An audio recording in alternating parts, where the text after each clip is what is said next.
Hello everyone, this is PC Death Gamer. Welcome back to another episode of Higurashi. Last we left off, of course, we got the bat out of its locker, and of course, Rika just told us to make sure that we return it. So, oh, sorry about that. Let's see how this goes. Since she already knew I took it out of someone's locker, there was no name on the locker door. I didn't know who the bat was, but I would be borrowing it until they complained. It wouldn't be for long, just until the gym storage shed was opened. After quickly changing into a tracksuit, I checked the time. I still had plenty of time before class began because I came so early. I took the bat in one hand and went out to the schoolyard. That was, of course, to practice my swing. I used to make it known I would always have a bat on me so I could practice my swing. At some point, the sunlight had become even stronger. Oh, damn, can't read. Regarding my classmates as they made their way to school, I took my position in the shadow of the school building.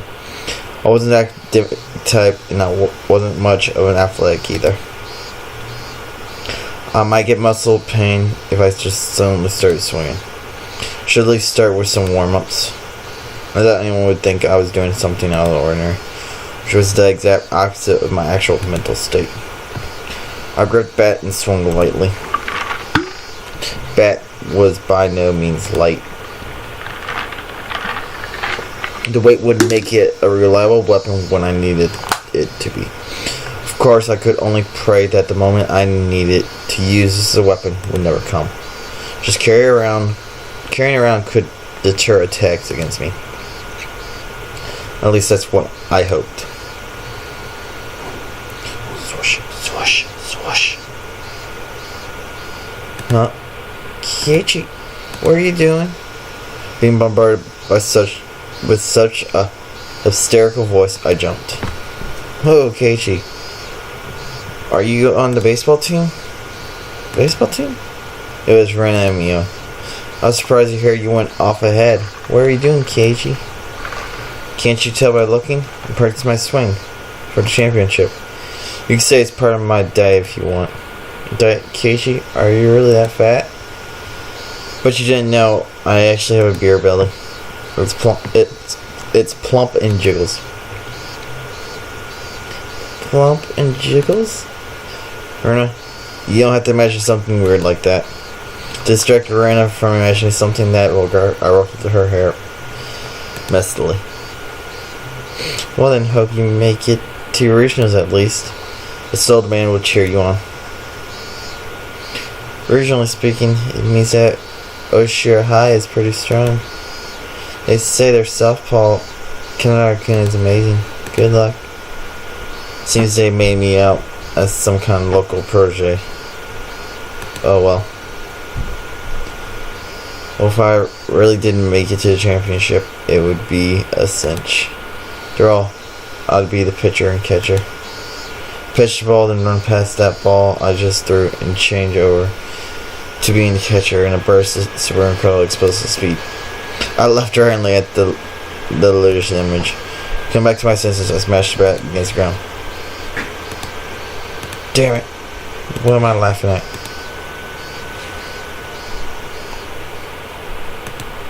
Pounded the ground over and over. Okay? With each impact, the reverberation traveling through the bat stung my hand.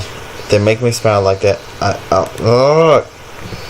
Don't allow anyone close to me. Don't trust anyone, no matter how many times I tell myself that.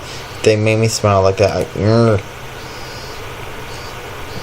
I already knew quite well that there were demons swirling in my smiling friends, but I just couldn't believe it.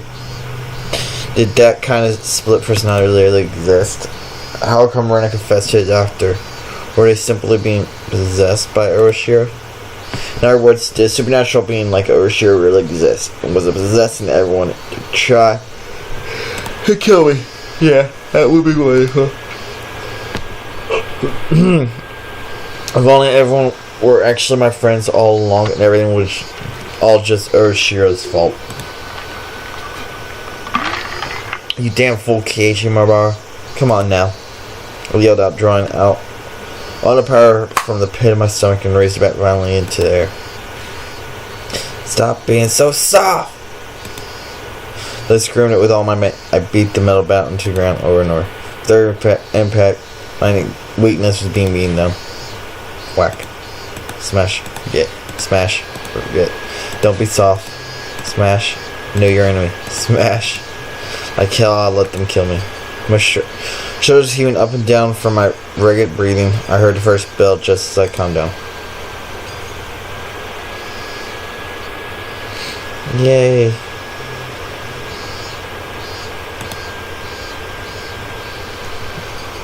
Bells.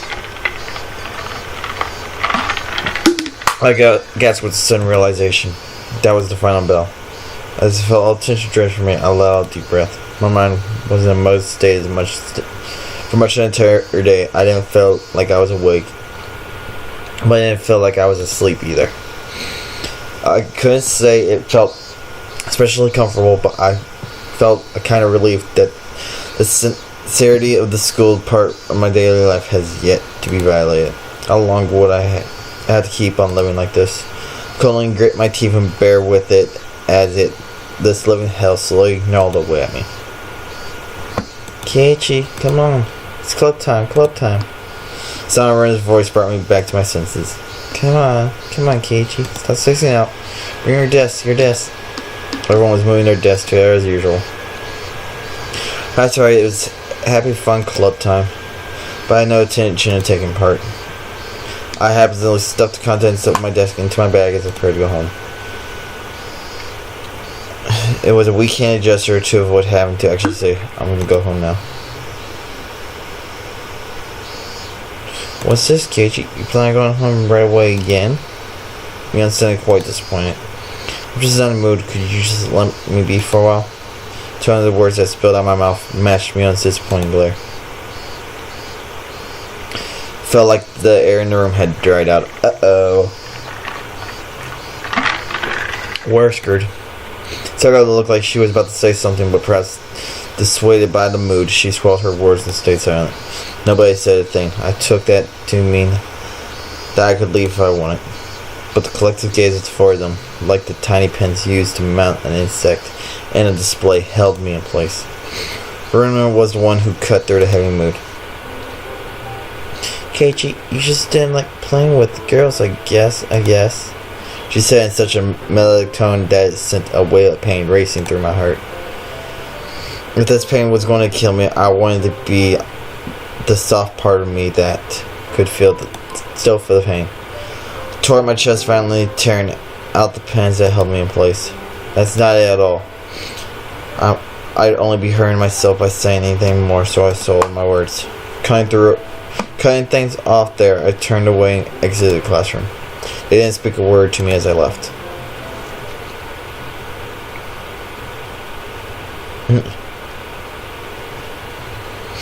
It's a long, dull trip back home, but I didn't lose focus.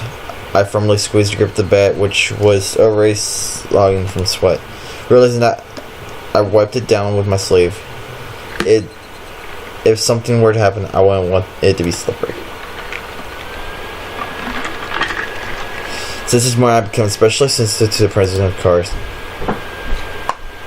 Even while walking, my ears perked up and sought out threatening sounds of presence that could be closing in. And that was why I could hear it. Without doubt, there were footsteps. Those footsteps had matched up perfectly with... What's phone? Oh. Perfectly with mine for a while now. From what I could sense, it was just one person. But I had no intention of being careless. They tend to follow me like that car this morning until we were in a good location to stop me. Then it wasn't a good idea to keep walking like this. I stopped walking and looked back. The wooden path covered the trees, responded with silence as if there was nobody there to begin with. But I wouldn't be fooled. I was certain footsteps were following me. Just as I stopped, the footsteps stopped as well. Me and the person following me wanted to keep their distance. That was, without question, proof that I was their target. Held my breath, waiting for that person to panic and start moving again. Trees rustled with the sound of the wind. The Higurashi also joined in the discord chorus, trying to throw my focus into disarray. Oh my god, we're so superstitious here. Had 5 minutes passed, or had I been like this for a whole 30 minutes? It was so hard to breathe that I might have suffocated. It seemed I would be the first one to panic. Without a doubt, he was lurking in the shade of that tree, that with bated breath. Then I made the first move. I fixed my grip on the bat. I raised it up to my shoulder to be ready to swing at any time. Hey, I know you're there. With all my might, I screamed at whoever was hiding in the shade of the trees. But the person in the shade didn't budge. Till the moment I found them, they had no intention of revealing themselves. I know, Ray. I know you're there. I screamed angrily at them again. But even still, they didn't move at all. Then I'll go over there myself. Oh no. With all due vigilance, I approached step by step. Stepping into the tree shadow, I saw a human figure. That figure was curled up like a small animal. Rena. When she realized I found her expression softened. She seemed apologetic but wasn't going to speak a word. Did you have some business with me? I won't accept that silence and screamed to question her. Not really, it's just Rena was in a panic with tears welling up in her eyes. But it was obvious that she had been following me. What about the club? Since I'm not... That shouldn't matter. Don't mind me and just play. But I'm just worried about you. Think about how I've been acting up until now. It wasn't hard to imagine that my behavior could have been perceived as strange. So Rena was concerned at a quick glance that's how it would seem.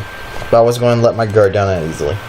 Even if that was really the case, she still wouldn't have to do something like try to tell me. She should have called out to me when I was leaving and gone out right with me. Rena didn't do that. She kept her distance from me, matched my walking speed. On top of that, she matched the sound of her footsteps and divertedly tried to hide her presence from me. And then, after she realized I noticed she was there, she held her breath. She tried hiding from me. She wore a determined expression that would force one to take pity on her. Without a doubt, she was telling me, "Stop following me."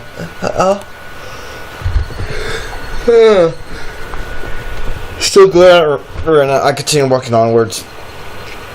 After I walked 5 feet, she ignored my command and began walking again. So I yelled at her once more. Told you not to follow me. My house is the same direction. Then walk ahead of me. I'll start walking once I can't see you anymore. I went the other way and waved my bat randomly to urge her forward.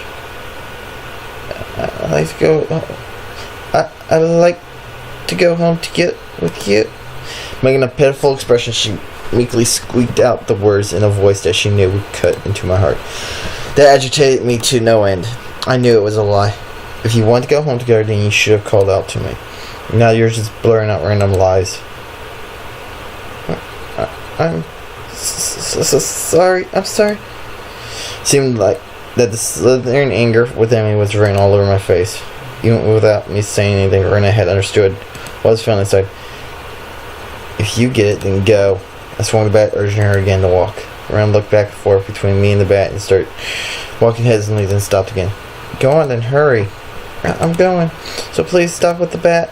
It's scary. Rena guarded herself while pointing at me holding the bat. She may have realized that I wasn't planning on using this bat for baseball. I lowered the bat and still guardedly opened the way for her. Go. There's no problem now, is there? There was nothing else she could possess. She passed by me timidly as to not set me off. So I watched her pass. She stopped completely and barely moved at all. Hey, don't stop. Then a powerful gust blew past us, barging my face with dust. Evil Rena. The dust got my eyes and clouded my vision. Over my eyes with my left hand, I swung violently with the bat in my right, protecting the small opening I had presented. Rena didn't even try to attack her in that opening. Attack me? No, she hadn't budged an inch. I could tell from the sound of her fluttering skirt in the wind. As her shirt sailed, so did the silence. At that moment, the voice inside me immediately warned me of impending danger. I was caught by surprise. The smell of the air had changed. Without me realizing, the air around me suddenly felt like a calamity was about to befall me. It was like the air had suddenly become invisible concrete, like Rena and I were locked in this space. Rena didn't move an inch. Also unable to move, I stared back at her. Rena was the first to break the silence, and instantly she altered her stance. I felt like I had just witnessed her shift from Rena into the other person who looked like Rena. But the voice was one I knew well, which filled me with such kind of bewildering pain. Oh, yay! Who felt to be attacked? Not. Because I felt relief upon hearing that pitiful voice. Well, excuse me, but can I ask you something? Too shy to even turn around, Rena squeezed her voice out desperately as she trembled. What? Why do you have a bat? I wonder. What Rena asked was by no means unexpected. I can carry where I want. But you didn't have one up until today. Why so suddenly? It's alright if I decide to do something suddenly, isn't it? Is it strange that I have a bat?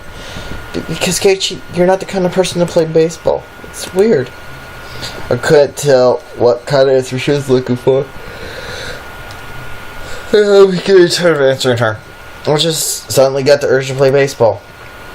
Is that so weird? It's weird. She answered instantly, and that annoyed me slightly. I just suddenly wanted to play baseball, and if I wanted to practice my swing, so I'm carrying around a bat. What's strange about that? Strange. Weird. Definitely. Why is Keiichi also... Your rambling is annoying me. Is it that strange for me to want an interest in sports? I tried to sound a bit more threatening to end the conversation, until my suspicions about Rena were cleared. I had no obligation to answer her questions. I'm sorry. Don't get so angry. Rena still didn't turn around and spat out words of apology one after another. Just one last thing. Tell you one last thing. I didn't feel like talking anymore. Hurry up and go. I yelled loudly at her, causing her to flinch like she's had been struck. Seeing her in such a pathetic state caused my heart to ache sorely. But even though she was ready, she stubbornly kept herself from moving. Before I was able to threaten her again, Rena asked me her final question. Why is that bat the same too? What did she mean by the bat was the same? I had no idea what she was talking about. What are you saying? I mean, why is even the bat the same? I don't understand what you mean at all. Say it clearly. Still, Rena didn't turn around. After inhaling deeply, she screamed. I mean, why is even the bat the same as Satoshi? Satoshi being... Huh? Upon hearing that name out of the blue, I became dumbfounded for a brief moment. By Satoshi, you mean the student who transferred out last year? No, that couldn't be. Rena had tried to cover up it by saying he transferred, but Higurashi told me quite clearly that he was missing. He was a student who sat in my seat up until last year. He was believed to have been demoned away by Higurashi's curse.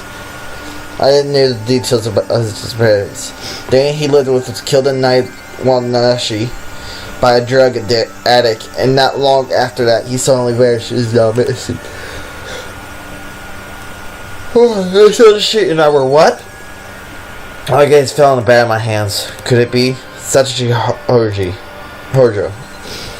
It's a bit difficult to see, but that was what was written on the white tape at the end of the bat. I see, so this was Satoshi's bat. This was Satoshi's bat. Since nobody was using it, I borrowed it. That's not a problem, is it? That's not it. The way Rena said that made it seem like this bat was something that should never be touched. Like it was some sort of offering to a shrine or a memorial to the deceased. I could only stand there, perplexed and unable to respond. Rena continued speaking without waiting for a reply.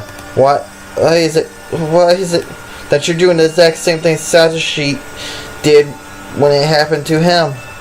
Rena was talking about more than just the bat belonging to Satoshi.